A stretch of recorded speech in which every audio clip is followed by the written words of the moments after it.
What's going on, Milanisti, Milan Nation? What's happening?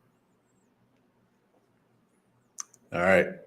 This is the official post-game show for Milanista's 360. I'm your host, Nicko.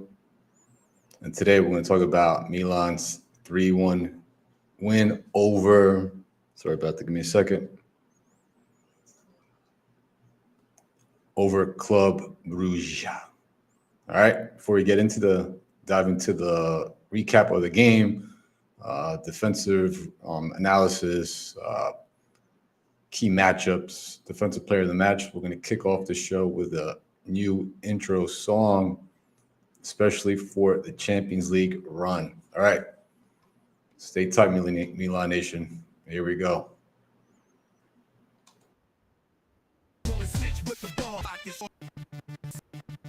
Yo, AC back, champion slugs, 24-20 fingers smart. We rise again, red and black on the line. Happy and block your shots, falling front in the game. Defense so tight, they won't even know his name. Like yo, breaking ankles, running fast, moving slip, pulling snitch with the ball. His feet so quick, heel driving down the left like a bullet train.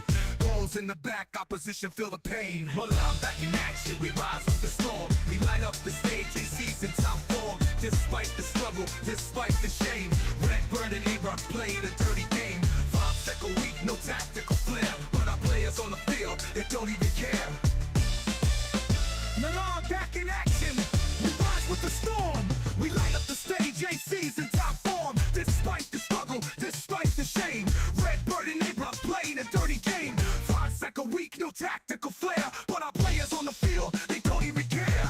They tried to wreck us, bring us to our knees, but we still stand tall, crushing all enemies. Gap is like a wall, blocking every advance. Pavana shuts it down, they never stood a chance. They all spinning, dipping, goes in the air. Being deal drops through him like he's born to scare.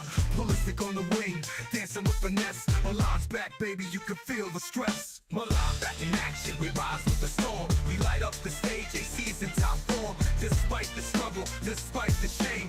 Red bird and Ibra played a dirty game. 5 second week, no tactical flair. But our players on the field, they don't even care. Milan back in action, we rise with the storm. We light up the stage, AC's in top form. Despite the struggle, despite the shame. Red bird and Ibra played a dirty game. 5 second week, no tactical flair. But our players on the field, they don't even care. They talk about our past, but we about our future. Maldini gone, but we still the shooters. From San Siro's lights to the roar of the crowd. Milan's return gonna make the city proud. So watch out, Europe, we coming for the crown. 24-25 AC's taking you down. Through the battles we rise from the dust. Milan forever and our team we trust. Milan back in action, we rise with the storm. We light up the stage, AC's in top form. Despite the struggle, despite the shame. Red bird and Ibra played a dirty game. 5 second week, no tactical flair. But our players on the field, they don't even care. Milan back in action, we rise with the storm. We light up the stage, AC's in top form. Despite the struggle, despite the shame. Red bird and Ibra played a dirty game. 5 second week, no tactical flair. But our players on the field, they don't even care. They don't even care. They don't even care. They don't even care. They don't even care. They talk about our past, but we about our future. Maldini gone, but we still the shooters. From San Siro's lights to the roar of the crowd. Milan's return gonna make the city proud. So watch out, Europe, we coming for the crowd. 24-25 AC's taking you down. Through the battles we rise from the dust. Milan forever and our team we trust. Milan back in action, we rise with the storm.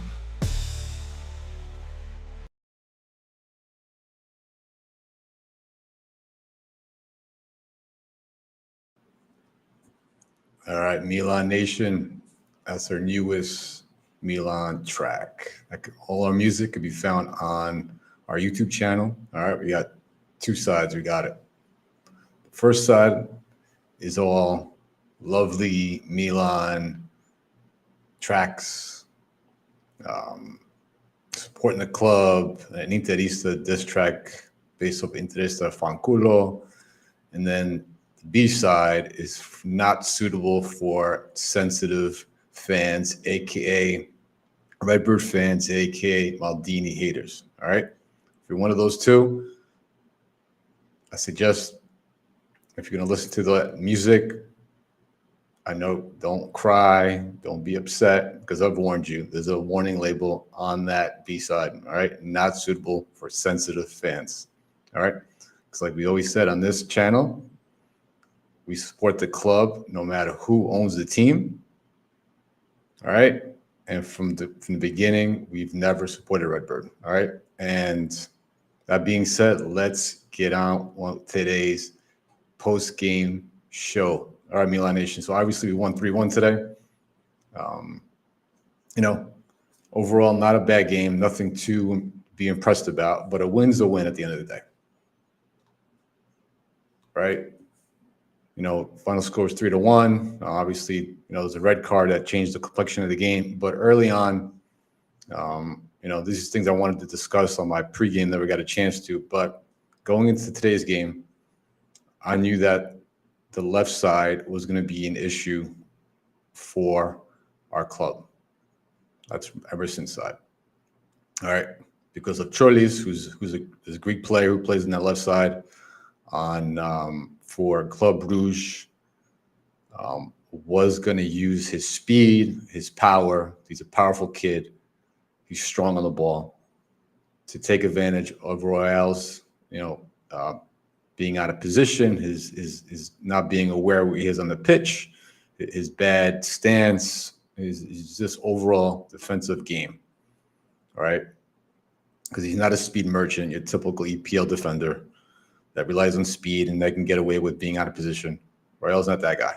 And early on, we noticed it. Cholis had a couple opportunities early on to the game.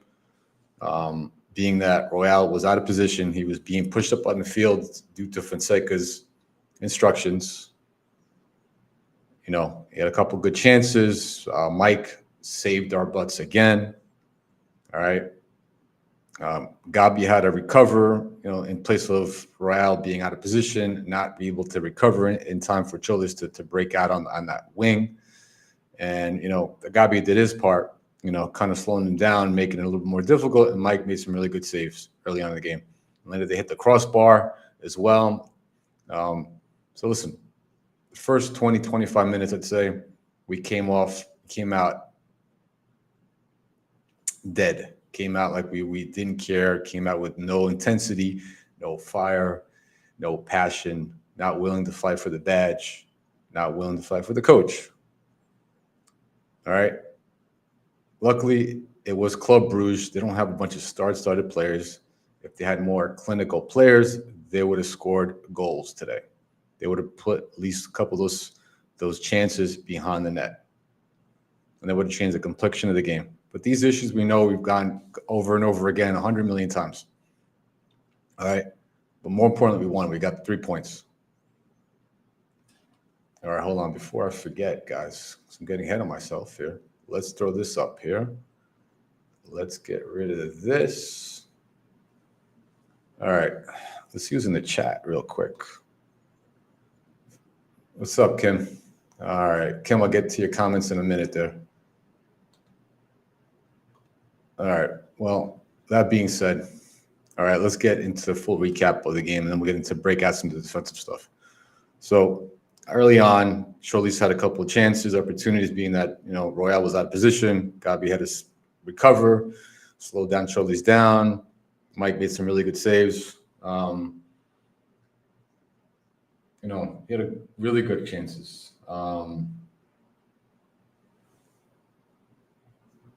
Gabi was good at the beginning of the game too. He had 2 really good long passes to Leao. The first one, Leao was not ready for it. I don't know what he was doing. Couldn't trap it. Went out of bounds. But the second really good long pass from our boy Gabia to break those lines, right? To be more direct, not play that build-up game that Fonseca likes all the time, to catch Brugge off guard and take advantage of Leao's speed. He's able to trap it, but he didn't do much with the ball. Leao, for me, didn't have a great game, even though he a couple of times he got past his defender, Sace, I believe his name is. But, you know, his finishing passes were not there. He wasn't clinical enough in the final third to really help punish Club Brugge's lack of speed outside of the wings on their fullback positions. Obviously that's one of the reasons why he was probably subbed out later in the game. The fact that, again, there were a couple of times where Leao lost the ball and didn't recover, sat there, pouting like a little kid, like something you see, little 12-year-old kids, 13-year-old kids do, pout on the pitch if things don't go their way, instead of trying to get the ball back, being a warrior, being a fighter, something that, our club, historically has, been good at. Our players have been fighters. I mean, Leao overall is not that guy. And again, he showed it today. That's why he was subbed out in the 60th minute. But more importantly, let's get into some quick stats. So total shots were 15-9. Shots on target 5-5. We both hit the woodwork once. Shots on target 6-3. Shots into the box 9-7. Milan. Big chances created. We had 1. They had 0.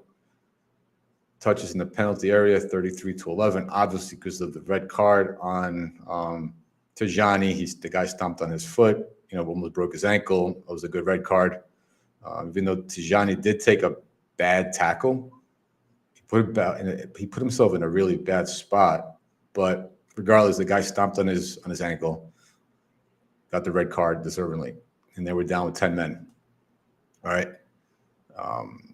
Some other key stats here. Final third phase, in terms of passing, 84% long balls. They had 53 attempts because they were trying to play over the top consistently, which really didn't, took us out of pressing them at all. Our pressing was not there today, being that Club Brugge was playing the ball long majority of the time, trying to play over the top, trying to hit their wingers. Even when they were 10 men down, they continued doing that.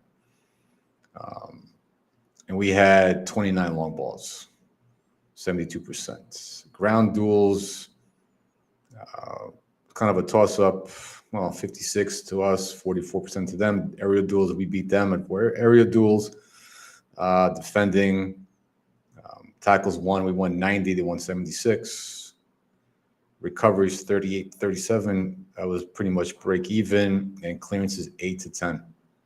And goalkeeper saves, Mike made 4. Their keeper made 3.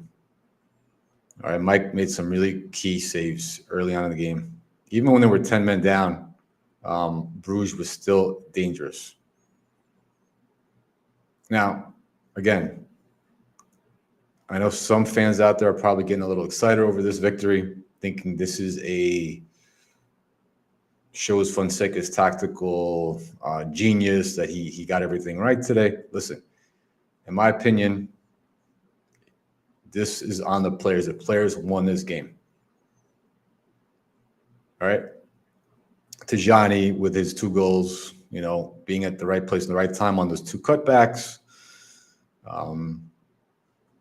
was a big part of that.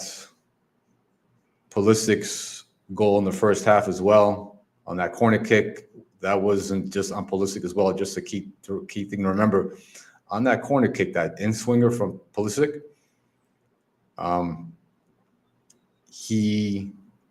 Morata and Gabbia were both screening the keeper, not in his way. They weren't preventing him from making a play, but they were in front of him. They were screening him, and they both went up for that header, right? Which caused the goalkeeper's vision to be limited, right? He had limited vision on the ball, seeing where the ball was going, the pace of it. The time the ball got past Morata and Gabbia, all right, it was too late. The pace was there from Pulisic. The ball went in. So, yeah, as much as we want to give credit to Pulisic for that goal, the fact that Morata and Gabbia were in that exact position on that corner, screening the keeper, that was a huge thing. Because if they were not there, if the goalkeeper had clear eye vision, like sight of line, he would have gotten that ball. He would have made a save, most likely. But Gabbia and Morata, credit to them for being at the right place at the right time and, helping Pulisic get that goal from the corner kick. And Tajani, obviously, like I said, got the 2 goals late in the game. and our boy Kamada came on second half. And, listen, great header. Unfortunately, he got caught off sides. It happens. Regardless, the kid was in the right place in the right time, made a really good, put some really good pace on that header and got the ball between the net. And then he got carded for taking his shirt off. Who cares? The kid's happy. He was excited. His first Champions League moment. Thought he scored a really big goal in front of his home crowd, his family. I'm not going to, say too many things about him getting a yellow card. When a player does that, I'm going to salute. I'm going to, give them their props and cheer them on, regardless if they get a red yellow card up for something like that for celebrating the goal. Other than that, listen. The issues that's still in hand is that this defensively we were not there. Like I said, even though we were 10 men, they were 10 men down, Bruges, they were still dangerous. They were dangerous at the beginning of the game. Our defense is not set up, right? Even on that goal, which I haven't even talked about, the goal that they scored, right? In the, let's see, what minute was it? Oh, yeah. In the 51st minute. So on that play, the ball was coming from the left side. The ball was crossed. Most of our players were shifted over to that side of the ball. We were overloading that side. And Tajani, because we played a 4-3-3 technically on the field. That changes, right, during the game. Because when we were dropping back in defense, we were in a 4-2-4, typical 4-2-4 formation that we've seen from Fonseca and the club recent games. When we're dropping back out of the press. But on that play, Tajani was supposed to be marking the guy in the back corner. Now, that's an easy fix, but Tajani doesn't have the defensive awareness to do these things, these little things. He could have simply, and this is taught at a young age, it's taught to the academy as well, right? You just scan, you continue scanning the fields. A really good play with a really good IQ will scan the field between 8 to 10 times within a few seconds. That's facts.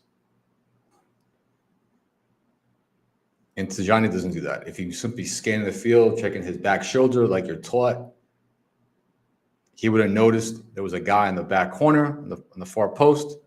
He would have picked him up, and that goal would win in. Either he would have made that shot a little bit more difficult, done something to slow that player from taking that shot, or at least contesting it. But he didn't, because he was the wrong place. Again, something we've seen our midfielders do. So I'm happy Tajani scored those 2 goals, right? And those 2 cutbacks, passes, which are always dangerous. But defensively, he's still a liability. And so is Loftus-Cheek. Loftus-Cheek was not doing anything today either. So even if you're playing a 4-3-3, a 4-2-3-1, your midfielders, all right, especially the ones out on the outside on the 4-3-3, are responsible for covering a lot of space in terms of picking up third man runs. That's one of their key responsibilities in most teams. Picking up people in the back post, especially on the back post on third man runs, helping out the fullback when they're pinned in against the winger. That's another responsibility on a 4-2-3-1 or a 4-3-3. You need high work rate midfielders to play those positions, to work hard on both sides of the field. And Tajani offensively, he's very good, but defensively, he's not. Fofana is doing great. He's been the highlight of this midfield the last 2 games. Loftus-Cheek's, didn't do much today either. But again, a victory is a victory. Let's hear from the chat real quick. So we got Kim. Yeah, let's just show Kim here. Fuck red turd. Yeah, absolutely, Kim. Fadinho's in the house. I want to see more from Kamada for the first thing. Exactly. Myself, too. I was, the kid came in, man, to come into a Champions League game, regardless of the opponent. The Club Brugge is not a dominating team. They're fourth place currently in their league. They have some good players. All right, like that guy Cholis was super dangerous today and tore up Royale, which is not surprising.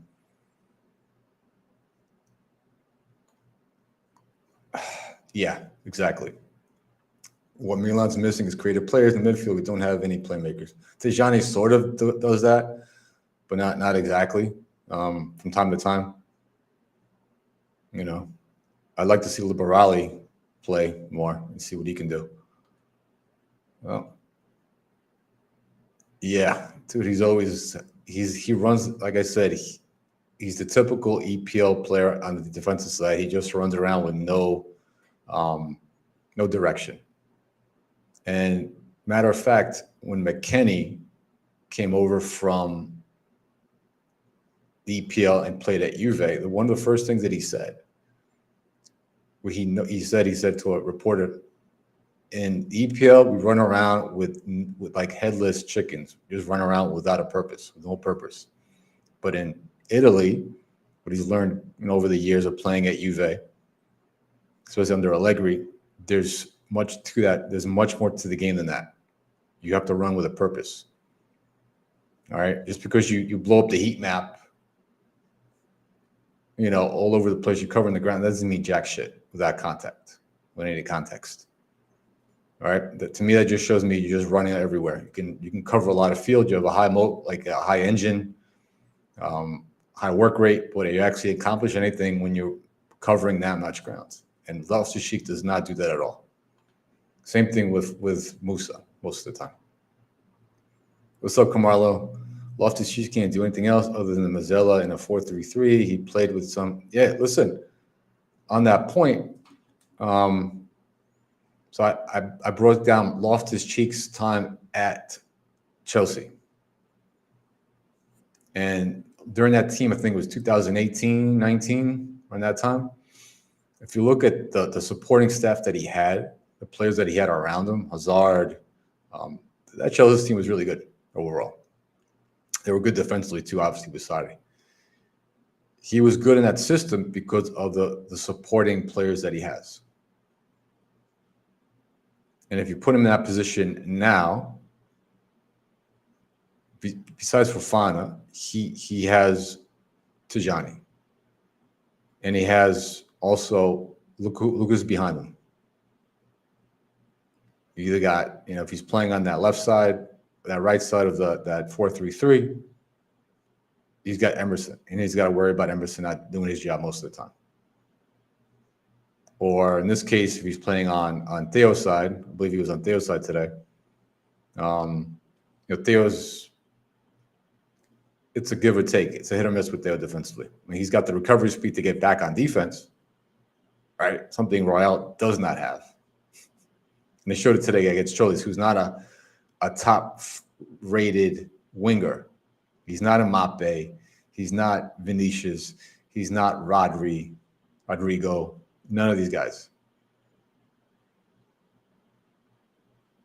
All right, he's a talented upcoming player from Greece, and we saw what Cholis did to Emerson today.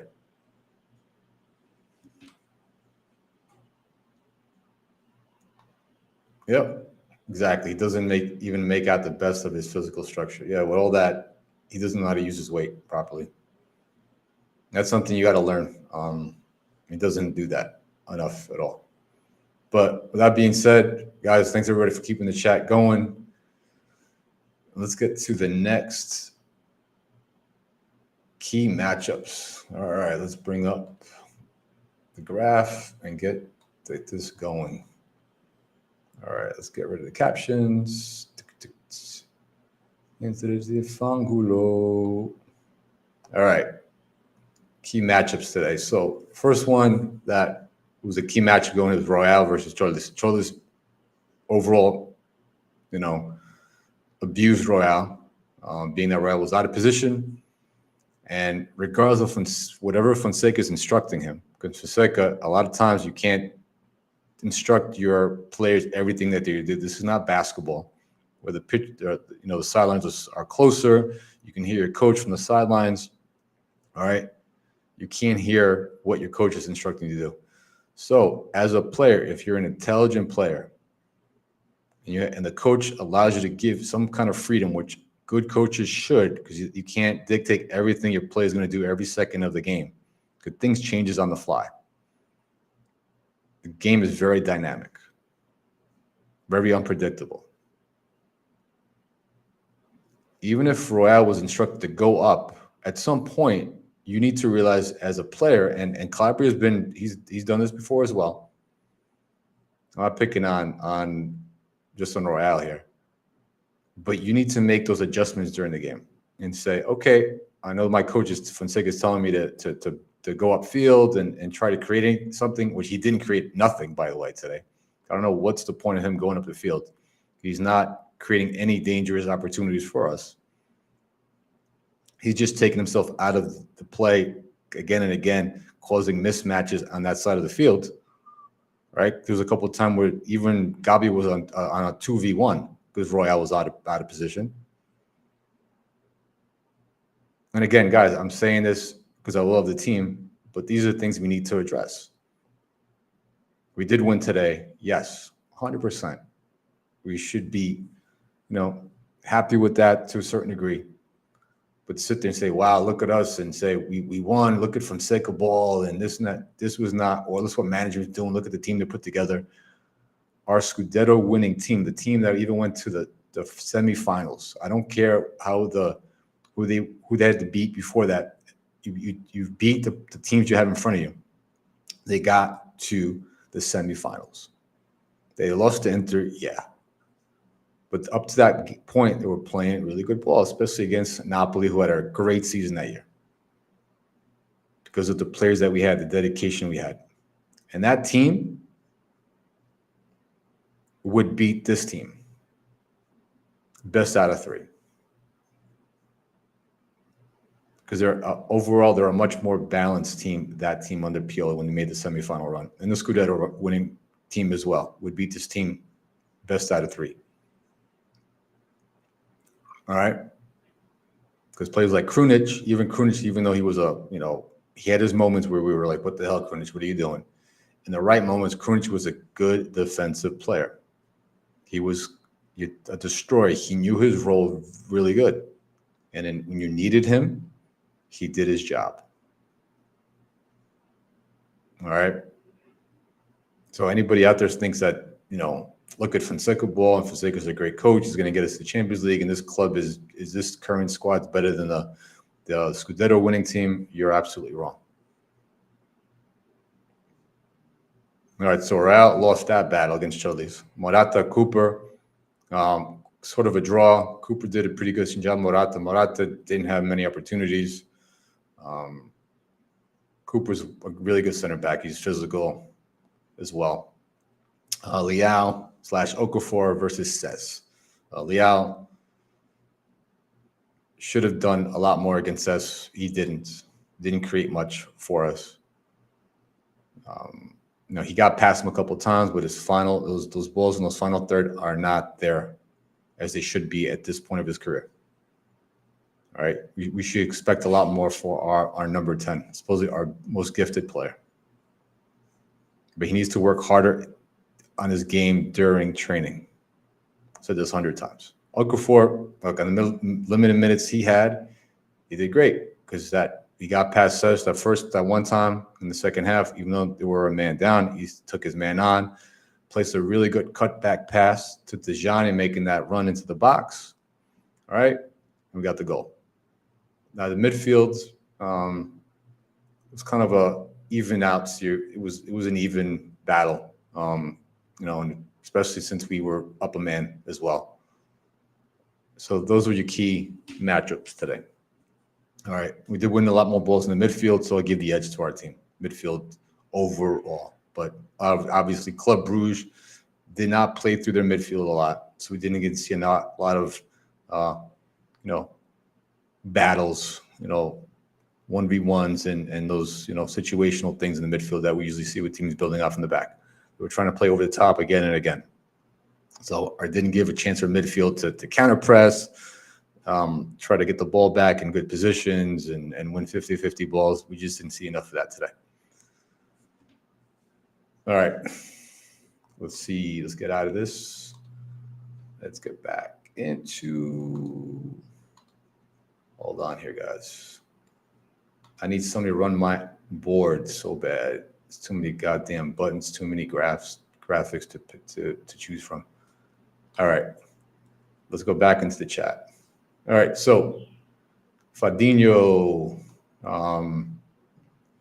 Let's talk Milan.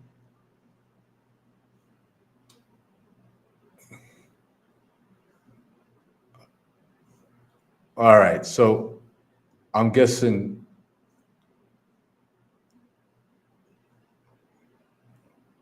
you're from the Rosenary chat. Now, if you've been listening for the last, I don't know how long I've been online, I'm not burning. If I was burning, I wouldn't even come on right now. And I've credited the team today for their win today, again and again. If you're going to come on my show and run your mouth, I'm not going to block you. I'm not Martino. I'm not any of these other guys. But I'm going to blow up your spot. Now, I think I know who you are. And if it's true, then you need to pipe down. Because you need to be more real. The fact that with the stuff that I've been saying in the chat and a few others, we're stating facts. This team is not good enough to win the Champions League. Fonseca is not the right coach. Redbird is not the right management. Like I said, this win today was in despite of Fonseca and management. There was an individual players and playing with a man advantage. Things you're supposed to do. Now, listen, if they go into, they beat they go to Bologna and they win, and they go to Napoli and they win, and they beat, Madrid or go for a tie with Madrid in Bernabeu. All those things. I'll give you your due. But sit there and state that this team has the guts, the depth, the talent to win the Champions League now, you're out of your mind. You're living in fantasy land. Way too many acid trips and much peyote. I don't know. Way too much THC in your life, edibles, and you're just hallucinating. We'd all love this team to win the Champions League. But let's start small. How about that? Let's win a Coppa Italia first. Let's win a Scudetto first. Let's not finish second place and 20 points behind the Scudetto winner. If we can finish top two and within 5-6 points of first place, that's a win. I don't see it happening.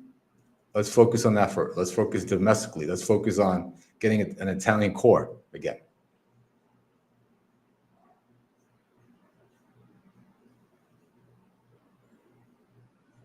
So yeah, you want to go on the show and run your mouth a little bit? I'm gonna call you out. Enough of him. You're done. I'm gonna ignore you. I'm not gonna even recognize your chats now. Hold on. Krunic was ass cheeks, and I hated him with a passion. He's the reason Ali couldn't grow in the team because Krunic had nudes appealing. Listen, every coach has their favorite player. And Inzaghi has Mitrian. He over-abuses that guy to death. Every coach, at every level of coaching, has their favorite player. That's just facts. And no, Krunic was not ass. Used right, used correctly, he was a bulldog in the midfield. And he was one of the main reasons we shut down Kvaratskhelia against Napoli. Let's see what this current midfield, we play a 4-3-3 or 4-2-3-1, can do against Kvaratskhelia against Napoli in a few weeks. And Carmelo, you're absolutely right. That team was well balanced. We've gone over this again and again and again. All right. Currently, this team is not well balanced. This game today, again, credit the team for the win, but I'm not crediting Fonseca for nothing because you're supposed to win these games at home against inferior teams, especially with a man up. If you can't do that, you have no business coaching. And this, like I said, this came down to individual players today. This came down to Mike making key saves early on. Got lucky to hit the crossbar. So things could have been different. So don't think we went there, we smacked Club Brugge today. We didn't. Yeah, it was a good win, but not a smacking.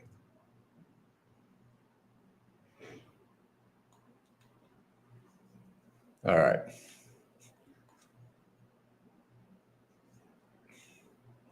Exactly. I know who that is, Carmelo.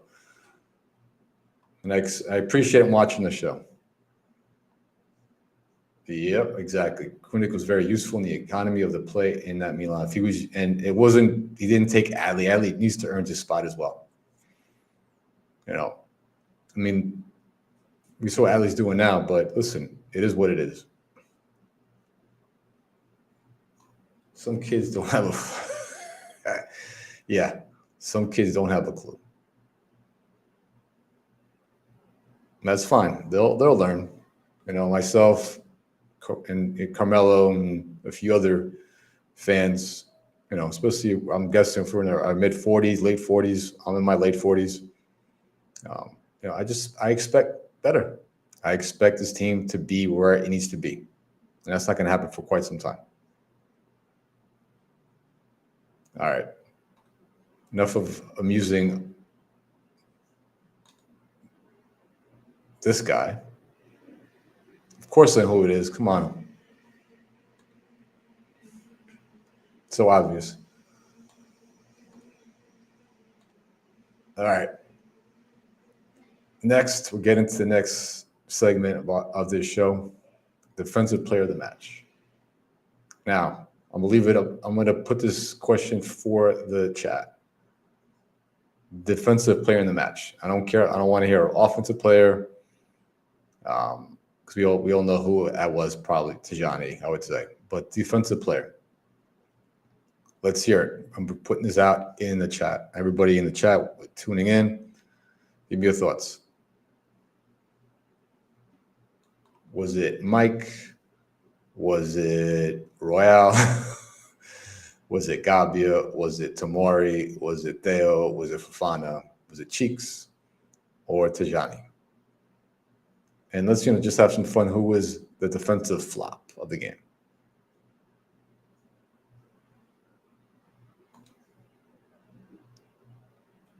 Yeah, I'm right. I'm catching up to you, Carmelo. Let's hear it, guys. Yeah, we got one for Gabbia. Let's keep it going. Fadinho, everybody else in the chat. Let's go. Magic Mike. Yep. That's a good one, too.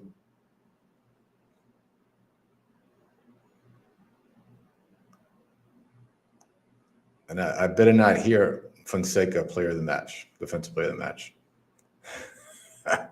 Yeah. Good point, Carmelo. I mean, God, man, how many times does Mike saved our asses? I know he was last season. It was a new goalkeeping coach, Tony Roberts, and when you got a new coach, they're teaching you new techniques.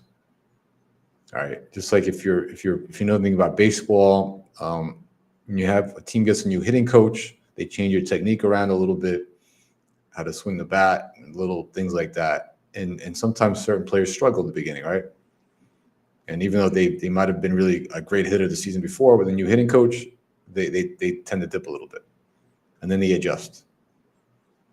And Mike last season, even though most of those shots that people blame him for, they were not preventable.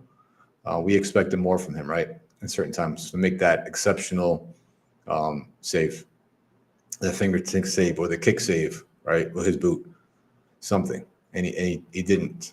But this season, I think now he's more acclimated, more comfortable with Tony Roberts because he's still on the staff.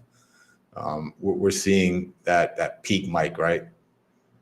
That he's taking over that number one spot, goalkeeper spot in the world right now.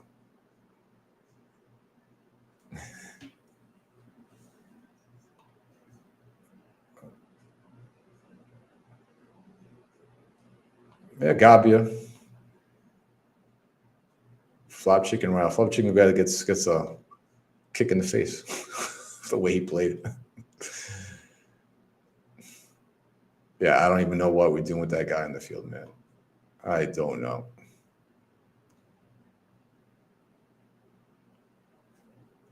I think we have 3 players with football IQ: Pulisic, Mike, and Gabia. Yeah, Gabia for sure defensively. Mike and Pulisic. And you know what? Carmelo, even Fofana's growing on me. When we first signed him, I knew he wasn't going to be the answer, right? To all our issues on that midfield, especially being that you needed a supporting cast. You need your other midfield to be close to be doing his job as well defensively, right? And if you notice the last game, I didn't notice this game too much, but in the last game, Fofana was pinching in instead of trailing Tijani on that wherever the ball was going on the left side. He was pinching in right behind him. So if Tijani was out of place, didn't make a tackle, misplayed a ball, Fofana was there to pick up the pieces. So I don't know if that was something Fofana noticed and he started doing it by himself, or that's something Fonseca instructed and his assistant coach, who's running the defensive part of the game. But either way, Fofana, little by little, he's shown more IQ. Is he a great CDM like some people state? No. But he's good. I wish we had a great CDM. That would be something. That's where we need to be again. Start signing great players again. What was the last time we signed a great player? I don't even remember. Yeah, listen, at least we can agree on this. Even though we don't agree on much, at least we can agree this guy is wasteful on the field, Emerson Royale. And I'm telling you right now, if Fonseca doesn't make any adjustments, even though, Madrid came back too. So Madrid, they were down 2-0 against Dortmund, 66 minutes. I'm sorry for spoiling it for anybody, but Madrid, they just made a comeback. They're tied 2-2. Yeah, they got a firepower, and you got players like Mbappe, Rodrigo, Bellingham, Vinicius when he wants to play. The only problem with Madrid right now is defensively. They got 2 players on the field, and Mbappe and Vinicius. They have that same mentality as Leao defensively. They're obviously both better players, more dangerous players when they're on than Leao. They're more clinical, especially in Mbappe. Christ. But defensively, man, those 2 guys do not work hard off the ball at all, especially on the press. And what is Carlos supposed to do? Bench both of them? You can't bench both. You can try benching one. I don't even know if they have what kind of depth they have. That's the thing with I guess you could put Diaz in there. But offensively, they're dangerous as hell, Madrid. And it's something we got to take into consideration, something as Milan fans, and something the coaching staff needs to look at is when we're playing against Madrid in a couple of weeks, how this team's going to set up. What are we going to do? We're going to play with a 4-3-3. Are we going to play with a 4-2-3-1? Both those formations, like I said, it requires your midfielders to do a lot of work defensively. Unless you stack up the midfield with 4 or 5, which I don't see Fonseca ever going to do this season, because I don't see him capable of playing 3 in the back, even though we had the center backs for that. You put, Tomori on the right because you got his speed. You put Gabi in the middle, and you put Pavlovic on the left side. Even though Tomori and Pavlovic make terrible errors, and they're prone to making really stupid fouls and dumb, really reckless plays. They lack focus. And same thing with Chow too. Even Chow had a good game last game. Overall, he's not the answer either. But you put three center backs. You stack up you play 3-4-3 or 3-5-2, one or the other, and you protect your midfielders. So those deficiencies that Loftus-Cheek has and Tajani defensively a little bit, they're masked a little bit, right?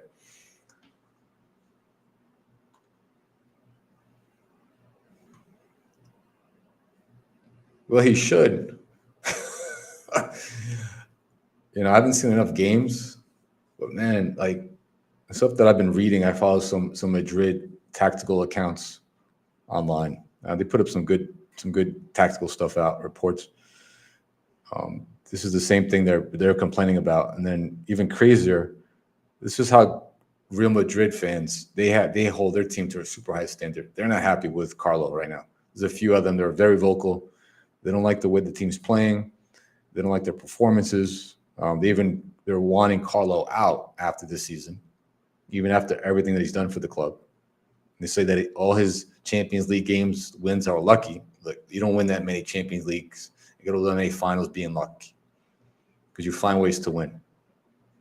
All right, especially against that Man City, that second leg last year. That was a great defensive performance by them. That they played that mid block and they just shut down Man City completely. They took away De Bruyne and the rest of the midfielders. All right, but defensively, Real Madrid we can expose them for sure, because if you have 2 players not willing to work defensively, you're going to give up a lot of time and space. You're going to find space between the lines, right, to break that press and to counter them, because their back line is not bad, but they're getting a little long in the tooth too. They don't have a lot of youth in the back line as much. They have a lot of experience, but not a lot of youth and speed. But we'll see. We'll see if he goes decides to go with Chicken Royale or with Calabria makes a comeback. I don't know. MCIG, good to see you again. Yeah, man. I mean, the way he's playing his form right now, he's up there. If he can be, I'm not going to call him world class. Just personally, I love the guy. I am an American. I grew up in the U.S. all my life, even though I live out of the country now. I live in Mexico. I was born and raised in New York. Been following the UN's men's team since shit. I remember the first time I started watching their games was the year they qualified for their first World Cup. I remember watching that game they had qualified for. I guess it was Jamaica or one of those clubs. And that team was they had. That was the first time watching. So I've been watching for a long time. I've watched some of their matches before, friendlies. So I'm happy for Pulisic, happy for the program, but he's not world class in my opinion. He's a great player, but world class, I like to keep that for exceptional players. I do it for a long time. If you can continue playing at this level for the next 2-3 seasons and continue playing big in big games, then he'll graduate from a great player to a world-class player. That you got to earn that spot, in my opinion, in my view. I mean, Maradona's was world-class. Johan Cruyff was world-class. Zidane was world-class.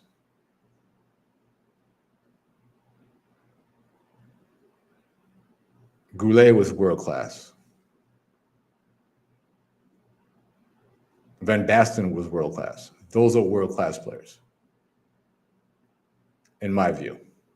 Pulisic, I love the kid. He's doing amazing things, but he's a great player right now.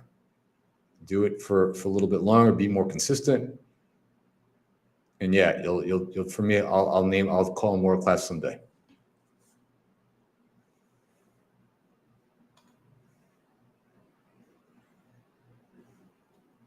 There's a comment distorted perception of world class players. Yeah, I agree. All right, so the Olympico goal. I just mentioned that early in the game, earlier today on the pod. So yeah, it was great. Listen, but the fact that if you notice that I play Morata and Gabia were in front of the keeper. They were set up there on purpose, right? To obstruct his view. Maybe that play was set up during training. I'm guessing the way that it was set up exactly the way they designed that play. And the fact that they both went up for the header either was designed or they tried to head it in. The fact that they both jumped up at the same time practically, right, really obstructed the goalkeeper's view. And it was a great shot proposal. He had a lot of pace, great in swing, all of that. But the fact he also was helped by his teammates. So you got to give him credit as well.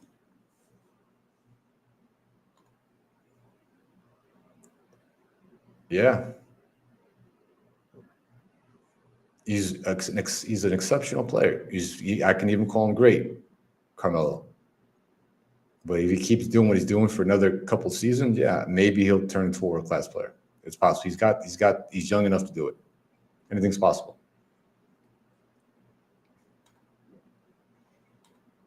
All right, fellas, get into the recap of the other games real quick here. Let's see what's happening in the other Champions League games. And then we're cutting it into about an hour right now. So let's look at the other Champions League game scoreline. So obviously Madrid 2-2 with Borussia Dortmund, 75th minute. Arsenal, not surprised there, winning Shakhtar, beating them 1-0 in the 79th minute. Arsenal's got a good defense. Consistently the last couple seasons under Arteta with that backline of Saliba. Obviously the addition of, they got Timber over there as well, and the addition of Calafiori is that mix, that back line. They play a good system. Not most exciting, but it takes a lot of discipline to play that kind of defense week in and week out, especially in the EPL. Juve, wow. They're struggling 0-0 with the Stuttgart, 78th minute. Sporting is up 2-0 against SK Sturm Graz. Madrid, we just went over that line. PSG and PSV, wow. PSG is not the same club anymore. Once they lost Mbappe, they were done.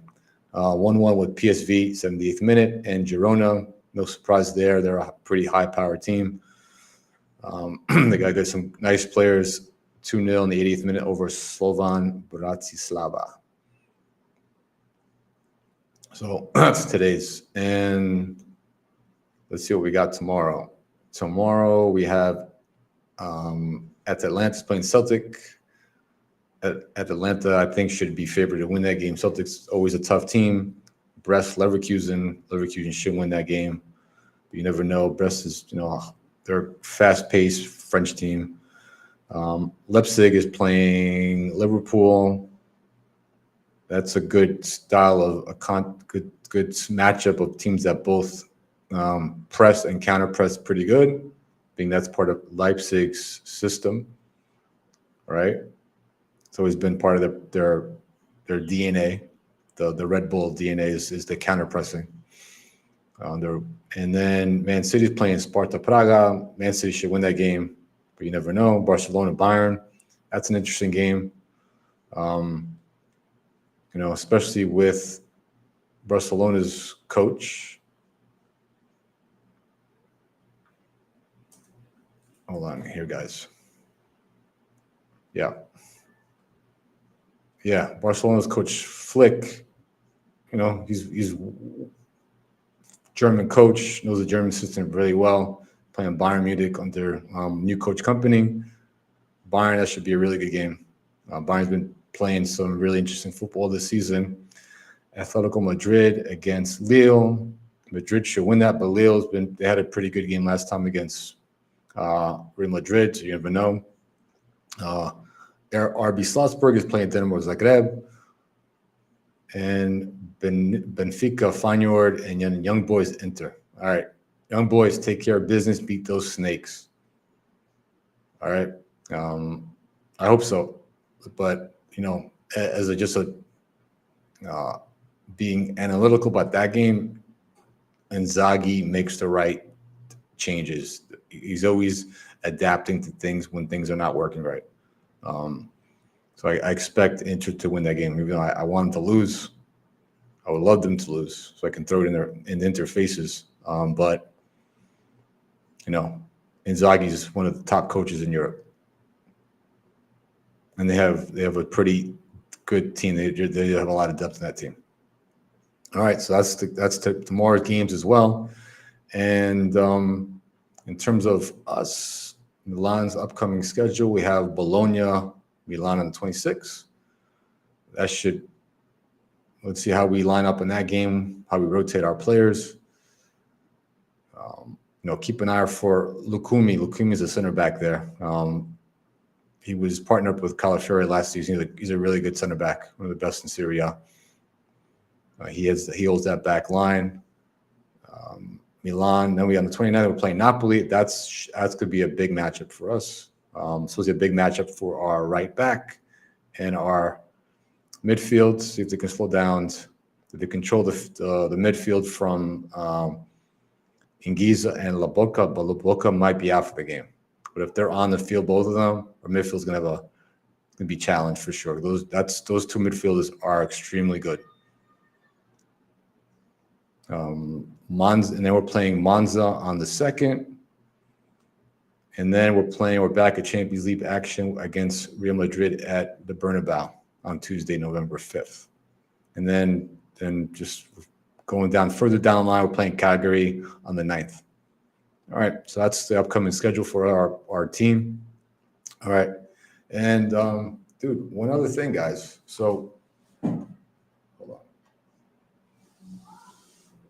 I noticed today, so there's been a lot of talks about, what's going to happen with San Donato and, the fact that Redbird purchased that property, and a lot of us, including myself, we knew that something was sketchy about that whole deal.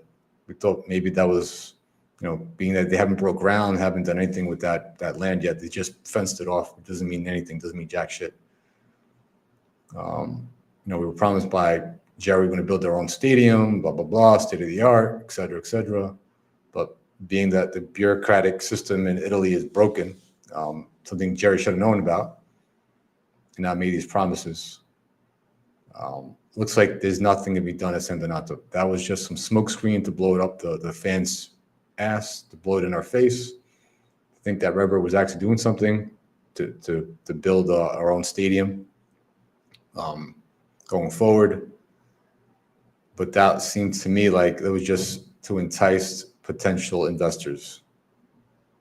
But realistically, today's news, it broke out from several sources that the rumors about Inter and Milan building a stadium together, close to the San Siro, is more likely. I don't want to say I told you so, Redbird fans, but I told you so. That's the reality. We're going to be sharing a stadium, most likely with our snake cousins. So how about that? So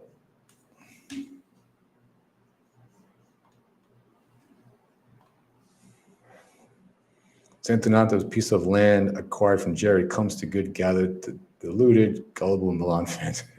Yeah, Carmelo. All right. So there's nothing else. Milanisti, Milan Nation, thanks for tuning in. All right.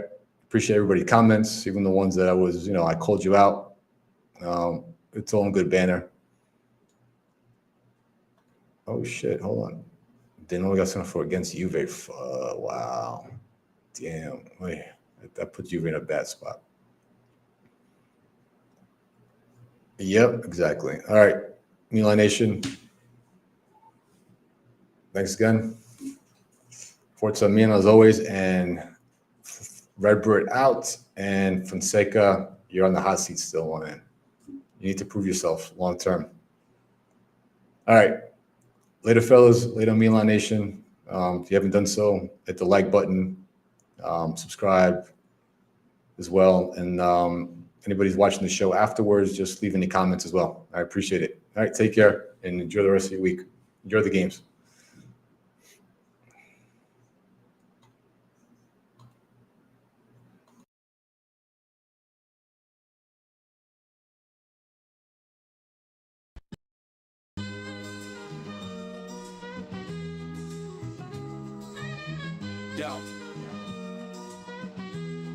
Yo, just a scenario, it started young like when I was just a kid. Watching with my pops, man, that's how I live. They see Milan on the screen, dreams in my eyes. Come quando the bambino, man, time flies. The Rossoneri bloodline, deep in my veins. From the highs to the lows, I was feeling the pain. A life next to the devil, that's where I reside. Una vida que the devil, no, we ride or die. Bandito forever, man, this love won't fade. From San Siro nights to memories we made. Bandito, the red and black we fight. Living for the club on the stadium lights. From a boy to a man, I'm never letting go. They see my love forever, that's all I know. Every season, every match, we bringing the heat. From San Siro to the streets, where we meet. I grew up watching, with my pops by my side. La Guardava, Pom Papa, Milan's my pride. Legends on the pitch, with Paulo in the mix. Nesta Cito, man, that's the fix. Bandito with my soul, I'm repping it loud. Forever Rossoneri, standing tall in the crowd. Bandito, with the red and black we fight. Living for the club on the stadium lights. From a boy to a man, I'm never letting go. They see my love forever, that's all I know. It's a bond unbreakable, forged in the fire. Rossoneri till the end will never tire. Una vida que con diavolo, we stay strong. Singing AC Milan songs, this love lifelong. From the days of my youth and now I stand. AC Milan, the team that shaped the man. Bandito forever, in red and black I trust. With Milan in my heart, it's more than just lust. Bandito, with the red and black we fight. Living for the club on the stadium lights. From a boy to a man, I'm never letting go. They see my love forever, that's all I know. But yo, through every win and every painful loss, we stayed united, no matter the cost. Comprando da bambino, watching with pride. With Milan and my father, man, we never divide. Bandito, I'm here till my last breath. For the club I love, I ride till death. Una vida que con diavolo, that's my way. Forever AC Milan till my final day. Bandito, with the red and black we fight. Living for the club on the stadium lights. From a boy to a man, I'm never letting go. They see my love forever, that's all I know. Yo, through every win, every painful loss, we stand united, no matter the cost. Come quando da bambino, watching with pride. With Milan and my father, man, we never divide. Guaranteed to Rossoneri to the grave. For the love of Milan, that's how we stay brave. They see Milan, forever we shine. With the devil by our side, we'll never decline. Rossoneri to the grave. For the love of Milan, that's how we stay brave. They see Milan, forever we shine. With the devil by our side, we'll never decline. Yo, yo.